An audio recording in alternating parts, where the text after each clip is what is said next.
Are you looking for peace of mind at your doorstep? Look no further. With the Blink Video Doorbell, your home's entrance is always within your control.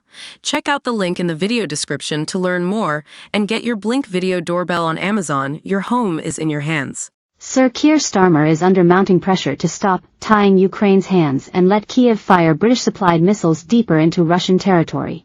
The Prime Minister is facing renewed calls to ditch the UK's veto on its Storm Shadow, bunker buster, weapons being used to strike targets inside Russia.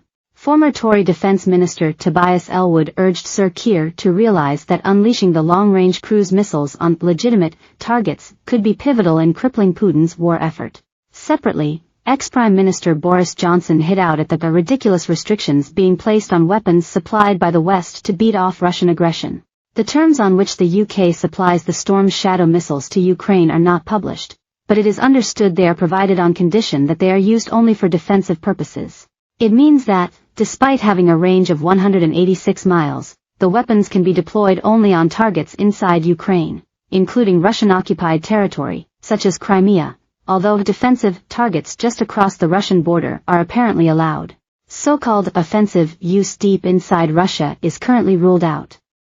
But in an historic address to the British cabinet last week, Ukrainian President Volodymyr Zelensky issued an impassioned plea to the Prime Minister to show your leadership and get the restrictions dropped. Kyiv, which is hoping to persuade other NATO countries to drop their ban on hitting Russian targets, is understood to want to disrupt supply lines inside Russia to blunt Vladimir Putin's attacks.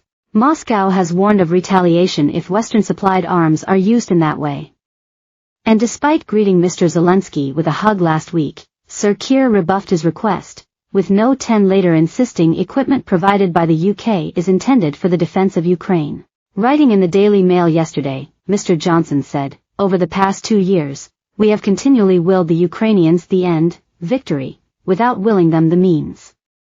We have been chronically slow to give them the right kit, and even now we place restrictions on how they can use it, so the Ukrainians are fighting with one hand tied behind their backs.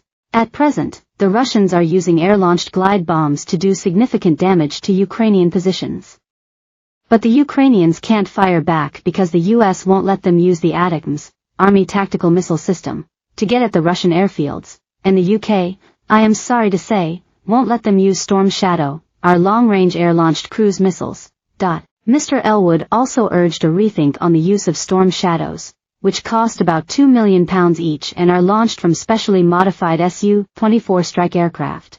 He said, "Let's not tie Ukraine's hands with caveats placed on British, French and American long-range cruise missile systems that could be pivotal in crippling Putin's war effort in Ukraine." He also stressed missiles must be used responsibly by Ukraine on legitimate targets within Russia to avoid the conflict escalating.